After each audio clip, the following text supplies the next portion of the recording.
And it's the first line of the poem that's "Come see me in the good light." And to me, it was like the perfect embodiment of what this film is about, because it is a difficult film to get people to watch, as we talked about.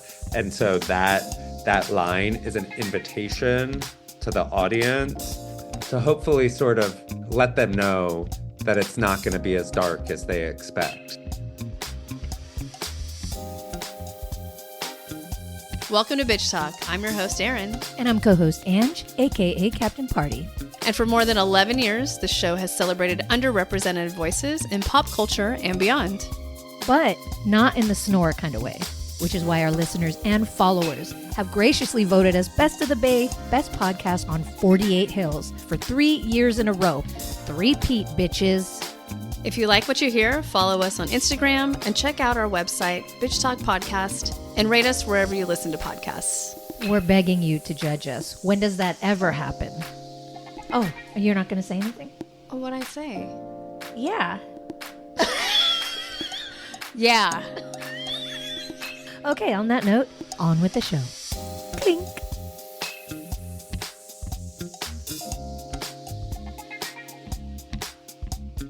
All right, Bitch Talkers, we have an extra special interview for you today because we have been chasing this film since Sundance in January, and we finally had the opportunity to watch it, and it was well worth the wait. But we'll dive into that in a minute. First, I'll have our guests introduce themselves. We have two special guests today. We'll start with our director. Hey, I'm Ryan White. I am the director of Come See Me in the Good Light. And my name is Megan Falley. I am one of the subjects of the documentary, along with my partner, Andrea Gibson. Stars. We've started saying she's one of the stars of the documentary because the word subject is so dehumanizing. So she just There's doesn't. not enough emotion in the word subject, for what they bring. Exactly. Exactly. And we also use this word participant in documentaries. Yes. It's also Yeah. so dry. So we're calling Megan a star. Yeah. Teacher. I mean, teachers, I'm learning a lot. We're going to... Educators. Yes, all the things. Okay. Ryan, can you introduce the film to our audience who has not seen it yet? Sure, yeah. So Come See Me in the Good Light documents what I would argue is the most epic love story of our time. So it's the relationship of Andrea Gibson and Megan Falley, who are both poets for your listeners that don't know. But we started making the film about a year and a half ago when Andrea had already received a stage 4 ovarian cancer diagnosis. So on face value, I get it. That sounds like a very sad film. It combines two words that don't scream commercial documentary, poetry, and cancer. Uh, but Andrea and Megan are two of the funniest people I've ever known. They're brilliant artists in their own right, and they're two poets in love. So we had the privilege and gift of getting to document what ended up being their final year together. And so the documentary is not sad. It is quite funny and joyful. And I'm hoping that despite the log line, that people will come to laugh and for the love story. Yeah. I'm already like tearing up. So I I just wanted to uh be honest in this conversation. Ange and I were both caretakers, and I cannot imagine having cameras in the room while like I was helping my dad change his stomach tube, or like Ange helping her mom doing what she was doing. And so I just want to know, when Ryan came in, and I feel like Megan can speak to it first, were there any like rules of engagement when the crew came in? I know it was small, but were there safe words like we don't want this on camera, or it was just kind of like open the doors and this is our life? I don't believe that there was one moment where we said this is not to be filmed. Often they would arrive to our home, and whether it was because of Andrew wasn't feeling well, or they were in pain, or they were in grief, they would say to me, tell them that they can come up or that they can come in. So I would go downstairs and greet the crew, who very quickly, I wouldn't have called the crew, I would have called them our friends. and said, Andrea says, come on up there. It's a hard day and come on in. And that door was always open, and the crew made it really easy for us to keep that door open. Um, and it didn't feel like it did not feel invasive in any way. It felt like we had expanded our community. Mm. Yeah. Brian, did it feel that way to you? Not at the beginning. I felt very invasive because I didn't know them. So like we had never spoken with either of them before we showed up at their house, and I'm not somebody, I am much more now because of this experience, but I was at the time not somebody who was comfortable at all with mortality or death. I think that was part of what drew me to this project was hearing a couple interviews of Andrea talking about it, and it was blowing my mind, but in a scary way that I was like drawn to it. Like it felt dangerous to me, but I wanted to be closer to it, almost selfishly. Like I knew it would be good for me. So when I first arrived, I felt very invasive. I also had this preconceived notion of like, some non-binary activist poet was like Andrea's logline as their job. And I mean, I'm a queer dude. It's not like I'm like your average white cis male bro, but I was just like, oh, or like I felt like I was nervous meeting Andrea and like, am I going to be the type of person that they want Mm. to work with in this capacity? So for all those reasons, I was like walking on eggshells at the beginning. And it was extremely quickly that they disarmed me, both of them. Like I'm talking seconds for Megan. Megan was the first one that hugged me. And like the way she hugged me, I just remember feeling so much relief throughout my body because she had like followed me on Instagram, I had noticed, and then she said she had watched some of my movies. And the way like she welcomed me to the home, I just felt like just a huge sense of relief. Like she is ready to invite us in. Uh, and so Andrea came out second, and I already felt relief. And then Andrea hugged us in a very similar way, which was just like so gentle because all I knew of Andrea was the stage performer, and I'd only watched a few of those performances, and they're beautiful, but they're intense, and they're Mhm. intimidating. Uh, and so by the time like day one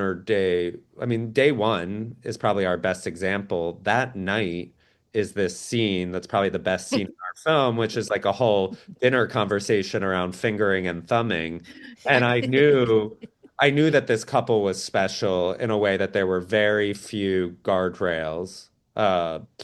And I'm kind of disappointed in ourselves, Megan, now that we didn't have a safe word. That was a bit fun. Just for fun, yeah. Just it could have Yeah, been thumbing. I I don't know. feel like I think it was unfortunately, octopoidal. yeah, Oh, Oh oh my my God. God. I feel like unfortunately because Andrea and Megan are both so dark with their sense of humors, had we had a safe word, that they would have used it to fuck with us at all different moments, and it would have backfired. But they're literally, I know it would come to mind if there was one moment where it was like, hey guys, do you mind not? It never happened. But I will be completely truthful. I never felt invasive either. And I don't know why. Like there wasn't a moment where this happens in every documentary where I say to like the cinematographer, like I'll tap them on the shoulder and say like, I think we should leave or Mm, let's cut now.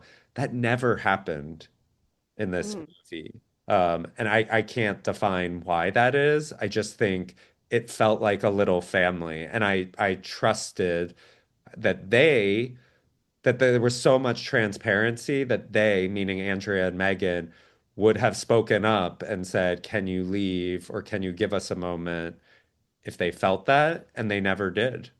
mm, Ryan, I want to tell you something that just occurred to me that I've never thought of before. So we did not know what this film was going to be about. They told us in the beginning, we might shoot 1,000 hours of footage. We'll only use 1% of it. Like, don't worry too much. And I didn't know how much of it was going to be about cancer, what was going to be like Andrea's artist story. I didn't know it was going to be a love story between us until I watched it. But if you had asked me what I thought the film would have been about, I kept expecting that you all would end up being on the other side of the camera and it would be a film about the friendship that we had. Like that's what I kept visioning. I I really thought, oh God, somebody else is going to need to turn the camera around so we can capture what we're building together. And I do think that ultimately was captured. There's so many moments where the fourth wall is broken and we're like addressing you all directly, and it feels like 90 minutes of love to me. Hmm. So Yep. true. Yeah, and that's the intimacy is apparent right away, and as a viewer, we feel like we are your friends as well. And I definitely felt myself like starting to get sad because I realized the movie was going to be over soon. I Hmm. just didn't want it to end. My tears were also because it was so beautiful. I don't know, there's just so many lessons that you took away from watching this film. What are some that you take away from it, Ryan? And Megan, I'd love to hear your perspective on watching your life on a screen and how that changed your perspective of it as well. Well, for me, I cannot exaggerate how life-changing this film was for me. And I could talk to you for hours. I should probably write them down at some point, all the way. So I'll just be picking a couple when I do this right now because it was transformative in that way, which I was just not expecting in any way that this was going to be so life-altering for me. But when we were at the screening last night, Megan, in very Megan fashion, and this was very Andrea too. They like to ask very probing questions in the most casual of times. So you have to be on your feet. And I'm not someone who's particularly, I don't think any of my loved ones would describe me as a vulnerable person. I think it's been my weakness throughout my life. Megan recognized it very early in our friendship. And so did Andrea. But so anyway, last night when the end credits started playing, and we were crying, and the song was playing that Andrea wrote at the end of our film with Sarah Bareilles and Brandi Carlile, and Megan looks at me, and meanwhile we have like a Q&A literally in 1 minute. Megan looks at me and says like looks into my eyes and says, "What's your favorite memory of Andrea?" I'm like, what the fuck are you doing right now? We have to go up on stage in 1 minute. I You're wanted to asking me, know. you're asking me the broadest, most difficult question I've been asked this entire time, uh, and we have 1 minute. But I had all these snapshots of all these moments where I was hanging out with Andrea in between shooting, or probably even the camera was rolling, where Andrea themselves would ask me those probing questions. And what Andrea would say to me a lot, just like in little moments, and they would never become full-blown conversations. Andrea would say to me a lot, "Why are you working so hard?" Mm. And one of the things that I would talk to Andrea a lot about, it sounds so un-American, which I love, is Andrea did not have a ton of ambition. And Meg can speak to whether that was always or that was post-diagnosis. But I like Andrea just did not have all of these traditional measures of ambition. Andrea didn't have those. Like Andrea was writing a memoir. They didn't really care about finishing it, even though it had been great for my film as a device if Andrea cared. They didn't really care about writing a lot of poetry while we were making the film. So all of these things that I would have thought of as a really successful artist would be doing in maybe their final year, they didn't care about. And they were saying to me, like, it seems like you're always on the road doing this really special job, but why are you working so much? And are you making time? Are you home enough, basically? And are you making time? I got married while I was making this film, so Andrea knew that very deeply. Are you are you giving that time to your loved ones that you're giving to us documentary stars? And so that to me is a huge shift in my life. And I have by no means figured this out, and I Mm, probably never will perfectly, but I think about it all the time in my work-life balance now of saying if you watch this movie, what you'll see is it's about the really little moments in our lives and in our relationship. And I'm not good at that in my relationship of just being with my partner, because I'm not home that much. And so the amount of time I spend now with my husband or my dog or Jess, my producing partner, who's my best friend since we were little kids, we deliberately try to set time aside now for our best friendship because so often mm. that friendship falls aside to being filmmaking partners and the busy demands of our lives. So that's just one example, but Andrea totally changed me in that way by always probing me with that question. Mm. I think it really taught me the power of, as a writer, I revere words, I revere language, I love storytelling. I think of poetry specifically as such a direct route to the heart and to emotions. But I am now more ex more exposed to the power of filmmaking and realized that there were so many ways in which writing was falling short, and getting to watch this film again and again, and I have to have seen it a dozen times, Ryan, more. I haven't counted, but I just love sitting and experiencing it and catching something new each time.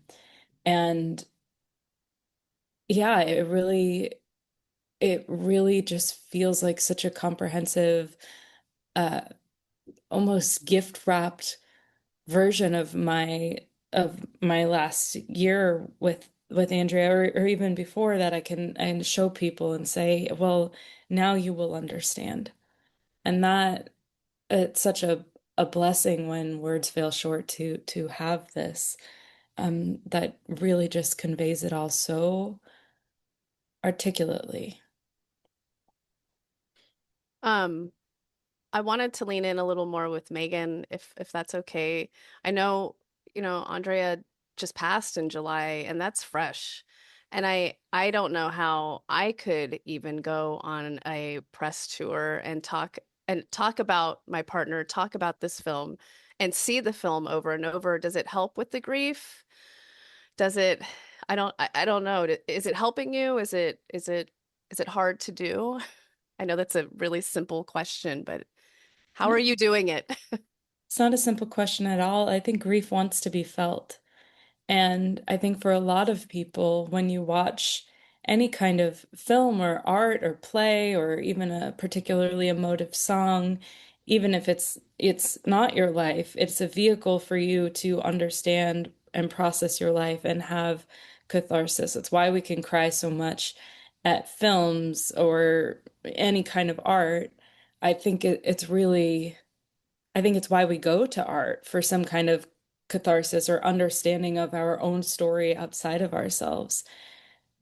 This now is like is that, but it is my story. And so I think that in the cathartic dark of a theater, I am able to cry and feel and remember in the presence of hundreds of people who are at the same time falling in love with Andrea, um, to some degree, uh, to some degree beside me, and then in grief about Andrea beside me, but also in laughter. And for me, I feel the privilege is not lost on me that right now I don't have to like go return to my job at a bank or in some kind of cubicle and pretend my what has just happened to me didn't exist, or and like compartmentalize it in some other closet in my brain, and then have to return home from work and open the door up maybe, or keep it shut with television or whatever distraction I might have. I think that continually living inside of it is what is going to make it become like this metabolized part of my experience.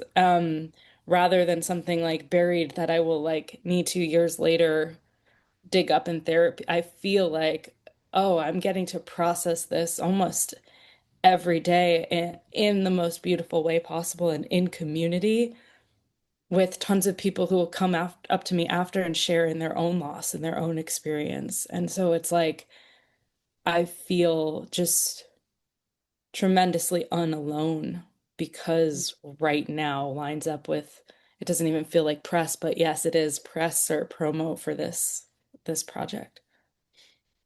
Thank you. Yeah, thank you. Okay, so we do have a new segment on our show. It's called This Bitch. We like to give our guests a moment to give someone their shine. You're this bitch of the moment. I mean, obviously, there's a very obvious one that we could all choose, but Wait, is this bitch someone that we love, or is this bitch someone that's like, this bitch, And it can could I be either way. Yes, go ahead. I was just gonna say my this bitch for this film is that Rod Stewart mug. I want to go into that, but whatever. But like that, something like that. Uh, all right, this bitch for me. I love all three dogs that are in mm, this movie, but this bitch for me is Squash, who is the oldest dog, who was Andrea's for the longest. And as someone who spent the last like year and a half with Squash, and I heard Andrea talk about this at length, Megan and I were talking about it the other day, where Andrea would say like, at the beginning, their worst nightmare was that they were, I think a lot of us with dogs do this because their lifespans tend to be short. We assume that we will outlive them. And so Andrea's worst nightmare was that Squash was going to die and that they were going to have to say goodbye to Squash. And nearing the end of their life, Andrea would often say to me, like, what I would give to be with Squash while Squash died, if I could hold Squash Mm. while they passed away. And it's something that I think about all the time. And even the moment I found out Andrea died, uh, of course, I was thinking about Megan and everybody else that was in the room, which Megan can tell you about. But my mind went immediately to Squash too, and Squash's loss. Mm. So Megan knows my favorite dog was the little boy, Winnebago, and he was always in my arms. But my this bitch for this podcast is the adorable sweetheart that is Squash. mm, Oh, squishy. My this bitch, I'm gonna say this is probably not what you're expecting me to say, but I want to give our editor, Berenice Chavez, credit for sitting with our life and our memories in a dark room for thousands of hours. I'm just so in awe of what it takes to uh, edit a documentary and find the storyline through all of it and just she's not on this tour with us. I don't think editors typically are. But the I I am totally in awe and astonished by that job and think that she just did it so wonderfully. So I want to give her her flowers, as they say. But I did think it would be really funny if I just sort of started saying, and this bitch at the bank, and this like if I just had this completely different Yes. personality and just like went off on lots of people I didn't like, that would Yeah. really put uh, a spin on the film. I'll say I'm jealous of your editor that got to watch. I'm just Oh. everything that was on the cutting room floor. I'm sure there was so much more that you could have added to the documentary. Just like having to cut out all these beautiful scenes between the two of you. I can only imagine. But yes, thank you so much. That was beautiful. Excellent answers to this, bitch. Oh, I did want to ask one question that I forgot. How did you come up with the title of the film? Obviously, it says "Good Light" over their bed, but do you remember the moment when you were like, "This is the title"? Yeah, I mean, we're always thinking about titles from the very beginning. I think it's one of the hardest parts of documentary filmmaking is nailing that title. And yes, you're right. There's like a neon sign above Andrea and Megan's bed that says "Good Light" in cursive, and that's a line from an Andrea poem. I think it's called "The Good Light" or "Good Light." Called Come See Me in the Good Light. Or no, maybe it's called Good Light. Yeah. It's just called Good Light, but it might be The Good Light. Either way, but there's a refrain throughout the poem and it's the first line of the poem that's "Come see me in the good light." And to me, it was like the perfect, not only was that sign always looming there in so many scenes, but to me, it was like the perfect embodiment of what this film is about, because it is a difficult film to get people to watch, as we talked about. And so that line is an invitation to the audience to to come, to congregate, uh, to watch this film and hopefully um, to hopefully sort of let them know that it's not going to be as dark as they expect. Like I would argue that's what this entire film is about. It's about finding the lightness and the darkness. And it was also a love poem written for Megan, about Megan. And it was also, I got married while we were making this film. It was the poem, Andrea picked a poem to be read at my wedding, and it was that poem. So it felt like all signs kept pointing back towards that poem. It's not a poem that's in the movie, minus it sort of looming there above their bed. But I wanted to invite the audience to come into something that was seemingly dark and find the lightness. It's so beautiful. It's perfect. Thank you so much for joining us. We can't wait for the rest of the world to watch this film. Again, it's called Come See Me in the Good Light. We've been sitting down with director Ryan White and producer/star Megan Falley. Thank you so much for changing our lives. You're going to change a lot of lives with this film. Thank you. Thank you both.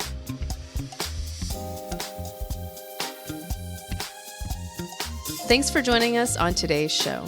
You can find more information about this episode in our show notes. If you're missing us, you can visit us at bitchtalkpodcast.com to sign up for our newsletter and buy us a cup of coffee. Did you know we're also on the radio? You can find us at bff.fm. And lastly, rate and subscribe wherever you listen to podcasts. All the cool bitches are doing it.